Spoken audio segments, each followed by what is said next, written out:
विदेशी यूनिवर्सिटीज में पढ़ने का सपना अब जल्द होगा पूरा। भारत में खुलेंगे विदेशी यूनिवर्सिटीज के कैंपस। क्या होगा फायदा, क्या होगा नुकसान? विदेशों में पढ़ाई का अरमान रखने वाले भारत के लाखों छात्रों के लिए खुशखबरी है, जो विदेशी यूनिवर्सिटीज में पढ़ने का सपना तो देखते हैं लेकिन किसी कारणवश विदेश जा नहीं पाते। अब वे भारत में रहकर ही विदेश यूनिवर्सिटी से पढ़ाई कर सकेंगे, यानी अब उन्हें हायर एजुकेशन के लिए विदेश जाने की जरूरत नहीं होगी। दरअसल यूजीसी यानी यूनिवर्सिटी ग्रांट कमीशन विदेश यूनिवर्सिटी को भारत में कैंपस ओपन करने की अनुमति दे रही है। इसे लेकर यूजीसी ने गाइडलाइन भी जारी कर दी है। इस वीडियो में हम आपको यूजीसी की ओर से विदेशी विश्वविद्यालयों के भारत में कैंपस खोलने के फैसले के फायदे और क्या नुकसान है इसके बारे में बताने जा रहे हैं।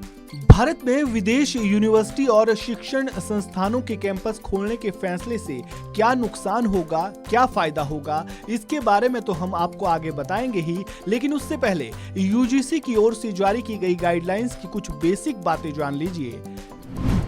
यूजीसी की ओर से जारी की गई गाइडलाइंस के मुताबिक ग्लोबल रैंकिंग में ओवरऑल टॉप 500 में आने वाली यूनिवर्सिटीज और टॉप शिक्षण संस्थानों को भारत में कैंपस खोलने की अनुमति दी जाएगी। विदेशी यूनिवर्सिटी को शुरुआत में 10 साल के लिए अनुमति दी जाएगी। फीस स्ट्रक्चर और एडमिशन प्रोसेस का फैसला यूनिवर्सिटी खुद लेगी। कैंपस खोलने के लिए विदेशी यूनिवर्सिटी को यूजीसी की वेबसाइट पर रजिस्ट्रेशन करना होगा।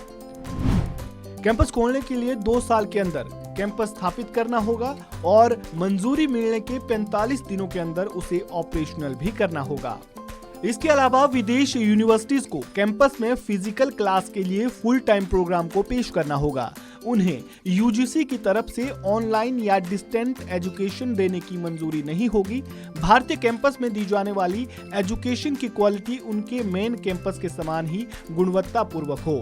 ये तो हुई बात यूजीसी की ओर से जारी गाइडलाइंस की कुछ बेसिक बातों की। अब इस फैसले के फायदे और नुकसान भी जान लीजिए।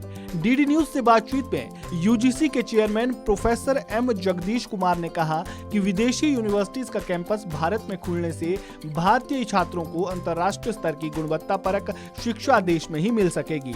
उन्होंने कहा कि विदेशों में शिक्षा लेने में ट्यूशन फीस और रहने का खर्चा काफी अधिक होता है और विदेशों में शिक्षा की चाह रखने वाले हर किसी के पास देश में इतने संसाधन नहीं होते हैं। भारत में विदेशी कैंपस खुल जाने से रहने का खर्चा यानी लिविंग एक्सपेंसेस में काफी हद तक कमी आएगी। यूजीसी जहां अपने इस फैसले के फायदे गिना रही है, तो वहीं दूसरी ओर यूजीसी के इस फैसले का भारतीय कम्युनिस्ट पार्टी यानी भाकपा ने विरोध किया है। भाकपा ने यह दावा किया है कि ऐसा करने से उच्च शिक्षा प्रणाली को नुकसान पहुंचेगा, जिससे व्यवसायीकरण होगा और शिक्षा महंगी हो जाएगी, जिससे दलितों, आदिवासियों, अल्पसंख्यकों और गरीबों पर प्रतिकूल प्रभाव पड़ेगा और उनसे शिक्षा दूर होगी। इस वीडियो में फिलहाल इतना ही। आपको जानकारी कैसी लगी कमेंट बॉक्स में अपनी राय जरूर दें और खबरों से जुड़े ताज़ा अपडेट के लिए वन इंडिया हिंदी को सब्सक्राइब करना बिल्कुल ना भूलें।